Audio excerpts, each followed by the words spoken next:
In this lecture, we're going to begin to look at a new culture and a new civilization in the Mediterranean, namely that of Rome. From the 3rd century BC to the 2nd century AD, Roman armies conquered lands from Spain and England, around through Greece, Arabia, and North Africa. By conquering the entire circuit of lands around the Mediterranean Sea, they reduced, in the words of one writer, the Mediterranean Ocean to the status of a Roman lake. Now, we encountered the Romans very briefly a few lectures ago. We found them besieging the Greek city of Syracuse at Sicily, and this was part of their early expansion off of the Italian mainland.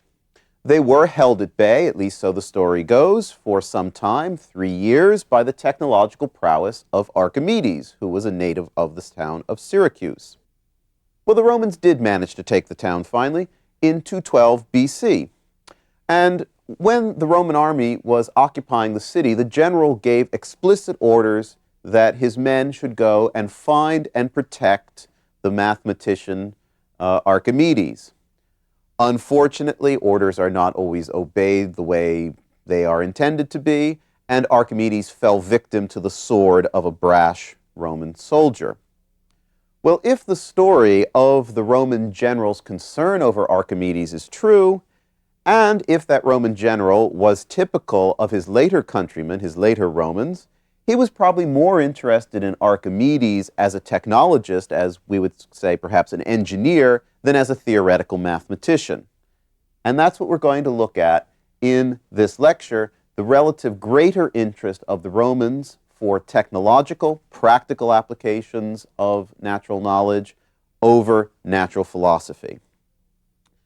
Well, through the course of history, cultures and civilizations rise and fall. They come and go, and their characteristics and contents span a broad spectrum of ideas and values and goals. Through all of this, through the revolutions of human and cultural fortune, nature and the laws of nature remain constant. But the constancy of those laws of nature should not make us assume that the way cultures engage with and approach those natural laws and nature is a constant, that somehow there's a linear or even uniform development in man's relationship to the to the natural world. We've already seen this a little bit in the second lecture when we did a brief comparison between the early Greeks and the Egyptians and the Babylonians. Egyptians and the Babylonians, ancient, stable civilizations. Greeks, sort of the new kids on the block, if you will. But the Greeks had different questions. They asked more questions, apparently, about the whys and the hows of the universe, and so developed a natural philosophical approach that seemingly was absent in the Babylonians and the Egyptians. Well, in the case of the Romans, we find an interesting situation vis-a-vis the relationship to the immediately foregoing Greeks. They created a staggering culture of literally monumental accomplishments. The impact and the memory of imperial Roman culture has echoed down through the ages, and the echoes, the memories of that greatness are with us still. But curiously, amid all the towering achievements of the Roman Empire, we are hard-pressed to identify any specific, significant contribution made by Romans to natural philosophy. While Roman tastes certainly did favor the Greek arts and Greek culture, the Romans seem to have been quite uninterested in Greek natural philosophy. How do we account for this? Well, first of all, we have to disengage the success or interest in natural philosophy of a culture from other measures of the success of a society. No one, I think, would doubt the military, the literary, the administrative, or, as we shall see, the technological accomplishments of the Romans. But achievements in these areas does not necessarily imply achievements in natural philosophy. Now, part of this has to do with our perspective. Because science is such a big part of our culture, because we rely on technology so much. We have an almost automatic tendency to judge other cultures by their level of science and technology. But we have to remember that these are our values. They respond to our questions and our needs. And they're not necessarily applicable to other cultures. Now, we could say, as has been said, that the Romans were a practically minded people, and so they naturally preferred practical applications to non-applicable ideas.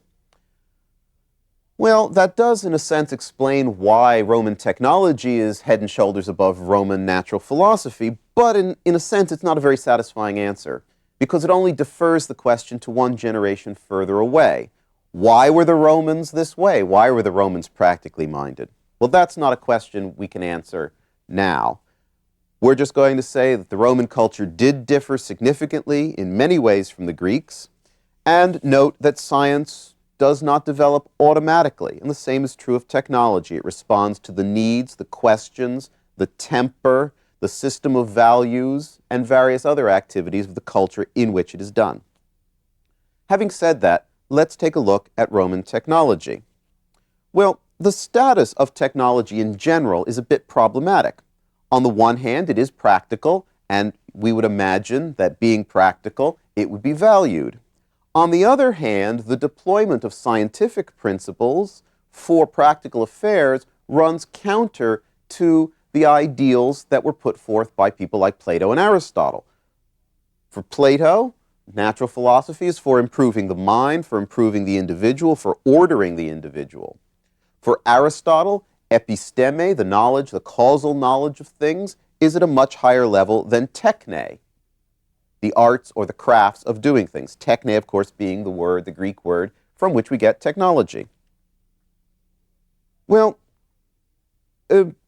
technology in the ancient world had two major aspects: the production of things that were useful to human life and the things that were marvelous or wondrous. And in fact, today we still have this. Our life depends in its daily functioning on technology, but we tend to like gadgetry.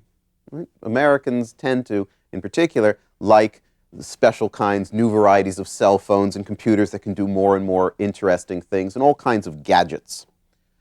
That sort of wondrous aspect of technology was very much part of the ancient world as well. We can see it, for example, in the works of Hero of Alexandria in the Hellenistic world. His works are filled with automata and miraculous devices using air pressure or falling weights as driving forces. One example is before going into the temple, the Greeks had to be purified ritually with water. Hero supposedly designed a coin-operated dispensing machine that would be put, presumably, if such a thing were ever built, put at the portico of the temple, and you drop your drachma piece into it, and it gives you a splash of water on your hands and your face. So a sort of miraculous device, a bit of gadgetry. But knowledge of historical technology often comes more from artifacts than from texts. This is because the people who were involved most in technology were involved in craft skills. They tended not to be highly literate. They tended not to pass on their knowledge in a written form. So often, to study technology, we need to employ the skills of the archaeologist more than that of the archivist or philologist. Well, let's take a look then at some archaeological artifacts, some big artifacts from the Roman Empire. Let's start by noting one thing that was characteristic of the Roman Empire, and that is a high degree of urbanization. Roman cities grew larger than any cities, as far as we know, that had been seen previously. The city of Rome peaked out at a population, hard to say, but probably around 1 million. There's a lot of technological requirements for maintaining a population of that density.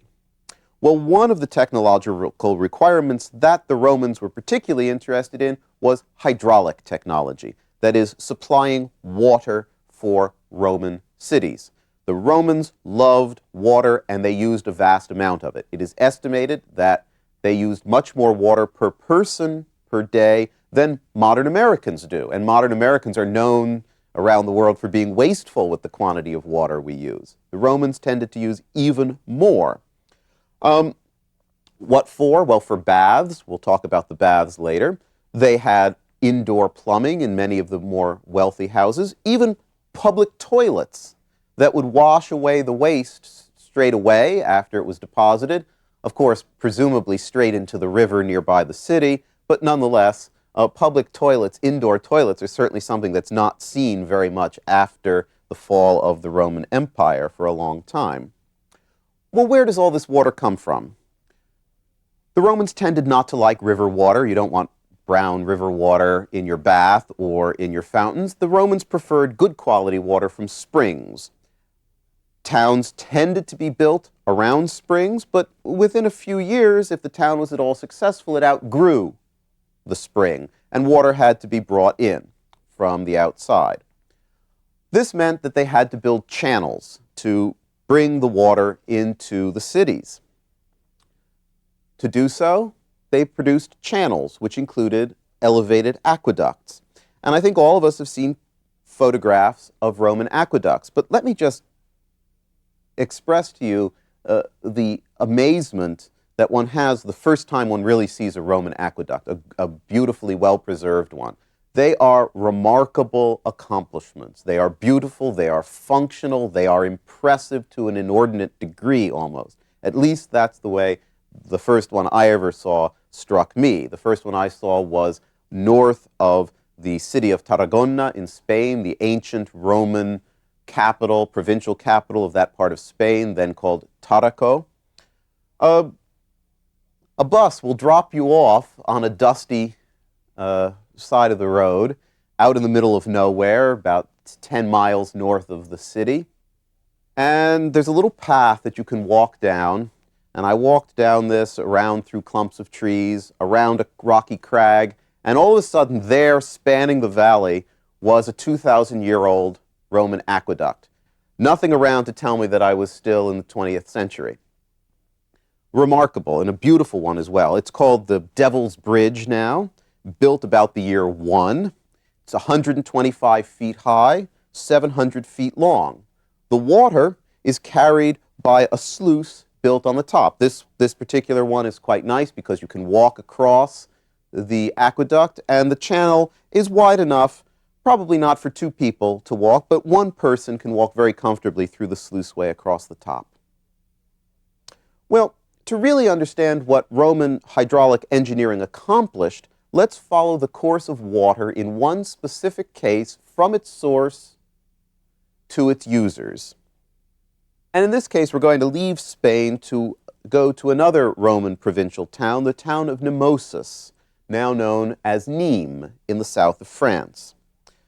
Nîmes grew quite rapidly because it was on a major crossroads between Roman roads. And so soon it outgrew the springs that originally provided it with water. The Romans, however, located other springs about 35 miles away at the town, in a place where the town is now called Uzès. Well, Uzès produced nice water, and it happened to be at a higher elevation than Nîmes. So it was possible to make water run downhill. Remember, the Romans didn't have pumps that they used. So the water was gravity-fed. It had to run downhill to the city. Now, Uzès is 60 feet higher than Nîmes, which means that it sounds simple enough, 60 feet in height, but remember that drop is spread over 35 miles, which means that the Romans would have to build, in essence, a ramp 35 miles long that only loses 60 feet or less in altitude over that 35-mile distance, which is quite a great distance. It's a very, very small slope, and it needs to be constant. Well, in the year 19 BC, the Emperor Augustus ordered an aqueduct to be built.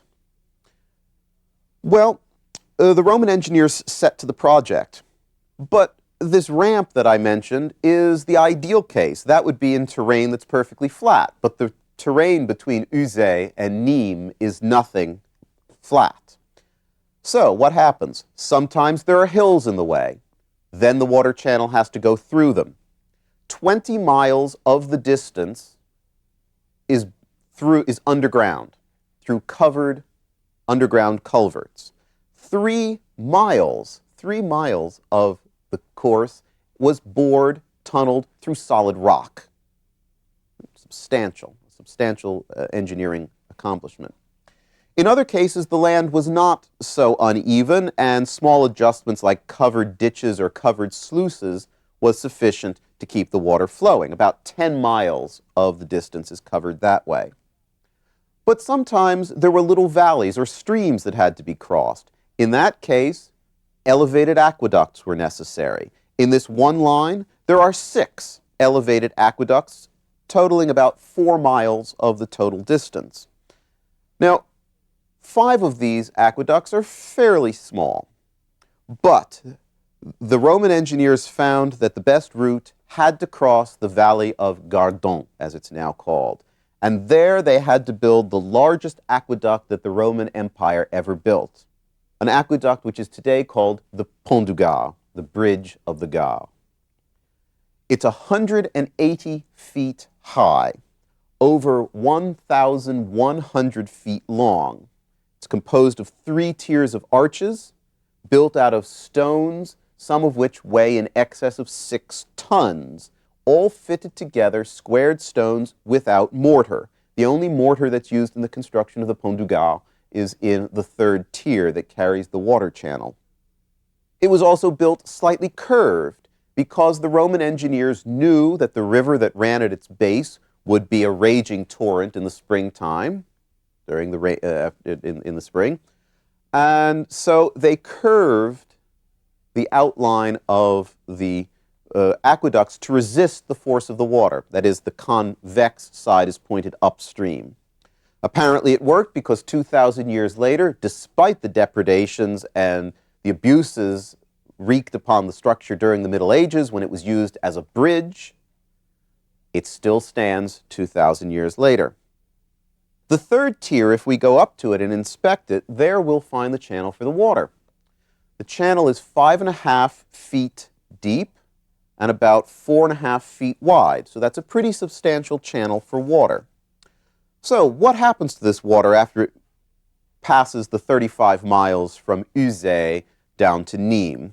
Well, at Nîmes, it enters a structure called the castellum.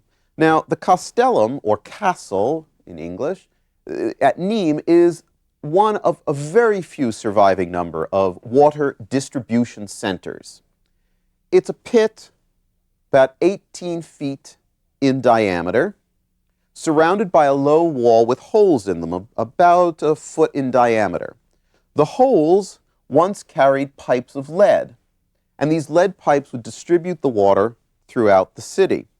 I should mention that by the time of the 1st century AD, Roman lead piping had been standardized. There were standard girths, diameters of lead pipe for transporting water. I should also mention that our word plumbing actually comes from the material the Romans used, namely lead. Lead in Latin is plumbum, so that's a plumber is a person who works with lead. Where did the lead pipes go then? Well, to different quarters of the city. One or several would have supplied the large baths, the large public baths of the city of Nîmes. Others would go to public fountains in city squares where people could haul their water from. But some of them also supplied private houses, because some Roman houses of the very wealthy had indoor running water. And once the water got to the Roman houses, there were nozzles of bronze that were put over the opening of different bores, and these bores were also standardized. The smaller the opening, the less the amount of water that could come through, and so you paid less for your water bill. The larger the opening, more water, more expensive.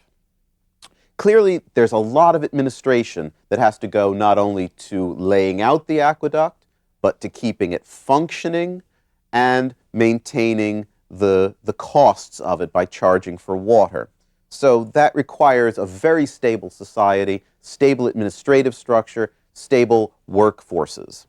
About how much water actually came through these 35 miles? Well, it's hard to estimate because we don't actually know the flow rates, but the best estimates say that probably about 350,000 gallons of water flowed into Nîmes per day. At the Castellum, that works out to about 4 gallons a second. That sounds like a good deal, but I must tell you it is, not to make a bad pun, a proverbial drop in the bucket compared to what happened at Rome in the 1st century, 2nd century AD. It's estimated, and this is a conservative estimate, that the ancient city of Rome consumed 150 to 200 million gallons of water every day. An enormous quantity of water. Well, if we now pass beyond the hydraulic engineering, the water engineering of the Romans, and look at their cities a little bit more, we can find some more examples of Roman technology. For example, in buildings. The houses of the very wealthy had indoor heating. They had developed a system of putting vents of ductwork underneath tile floors and through the walls, through which hot air from a fire, a hypocaust in the cellar or underneath the house, would circulate. So it would warm up the floors and the walls. Of course, remember that this is a time when human labor has to do everything immediately. So down in that cramped, unbearably hot hypocaust was a slave constantly throwing fuel into the fire to heat the house. In terms of building materials, the Romans developed an excellent kind of concrete made of mixing lime and sand and volcanic ash. In fact, they had a kind of concrete that was hydraulic, that is, it would harden underwater. If we go again to the city of Rome to look at the magnificent structure of the Pantheon with its famous coffered dome, that dome is a concrete dome made by Roman concrete, and as you can see, still standing. In the crowded centers of the cities, though, most people could not afford their own housing, and so they lived in what were called insulae, what we would call apartment blocks. Insulae means literally an island. Well, as population density increased, these insulae had to get taller and taller and taller, eventually peaking out at about 4 stories, maybe 5 stories in some cases. The problem was that catastrophic collapse of these insulae was by no means unknown in the Roman world. The Romans did often blame this on shoddy construction and crooked constructors, crooked builders, which there was probably some truth to. On the other hand, the Romans were at the limit of their material technology for constructing taller buildings. There's only so far you can go with the technological idea of the Roman arch, which is a very good way of distributing weight, but it requires that you need immensely thick walls to hold up the thrust, the outward thrust from the arch. There's only so much strength in bricks, Roman bricks, and Roman mortar. So the Romans had really gotten to the edge of the material technology, and this is something that happens very, very frequently with technology. Technology tends to move in a society that values it, move to the limit of the material technology. We see this in our own age in terms of computer technology. Computer technology is linked to the ability to make better materials for the components. So we tend to think about technology sometimes as being more cerebral than necessarily it is. There's obviously a cerebral part of it, a theoretical part, but because it's technology, it's tied to practicality, there is a necessity to have materials that can incorporate the ideas of the technologist. We are sort of, in a sense, like Plato's demiurge. We've got some matter, but the matter isn't taking our ideas very well, so we have to develop new matters, something that the demiurge couldn't do. Well, what else? What other kinds of Roman technology should we mention? Well, one that is, again, well known like the aqueduct are Roman roads. By the 3rd century AD, the Roman Empire could boast over 40,000 miles of roadway. And the Roman roads were not just simple cleared gravel paths. They tended to have substantial foundations. They were graded to shed water. In the vicinity of towns and cities, they were topped with flat stones and grouted with mortar. The one thing the Romans did do that we don't is, if you look at a Roman road, they tend to run straight as an arrow across the countryside, regardless of what's in the way.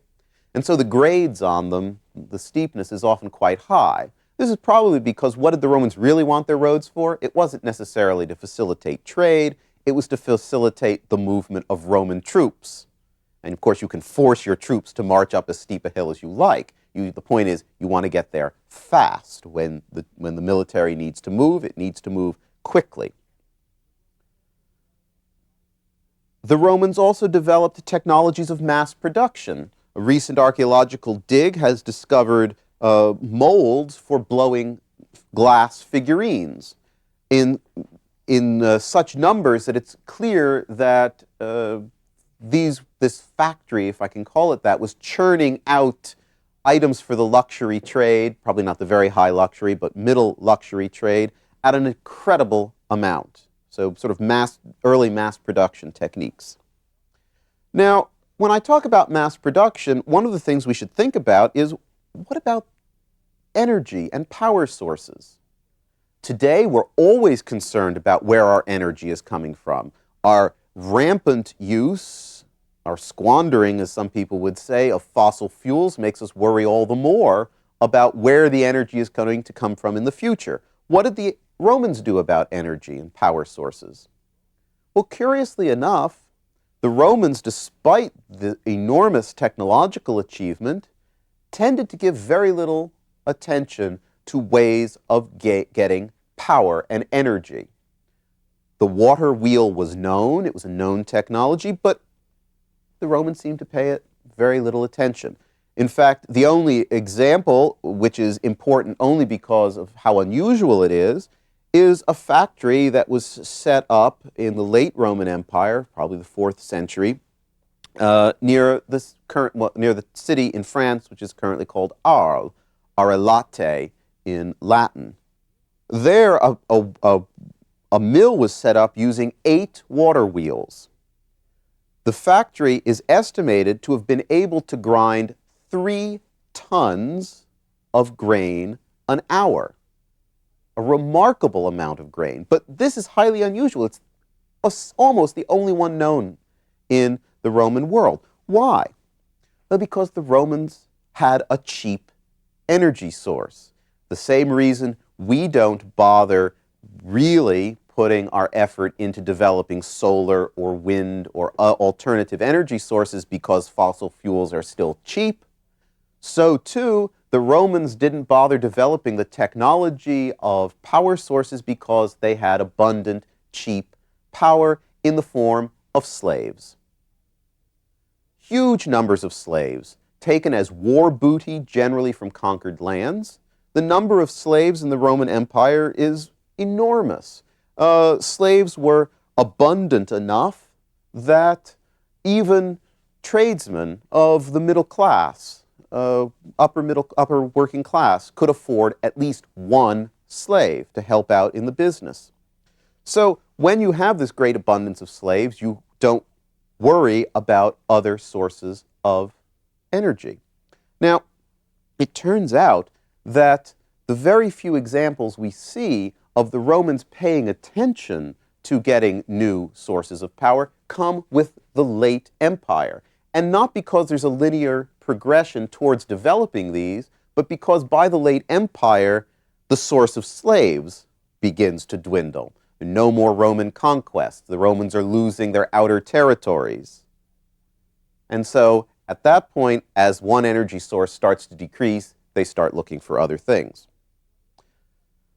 Well, now the emphasis I've put on Roman technology today is not to say that the Romans totally ignored Greek natural philosophy. They did not. But they amended it, changed it, altered it, developed it to suit the needs and the tastes of their own society. And that's what we're going to talk about in the next lecture, the Roman versions of Greek natural philosophy.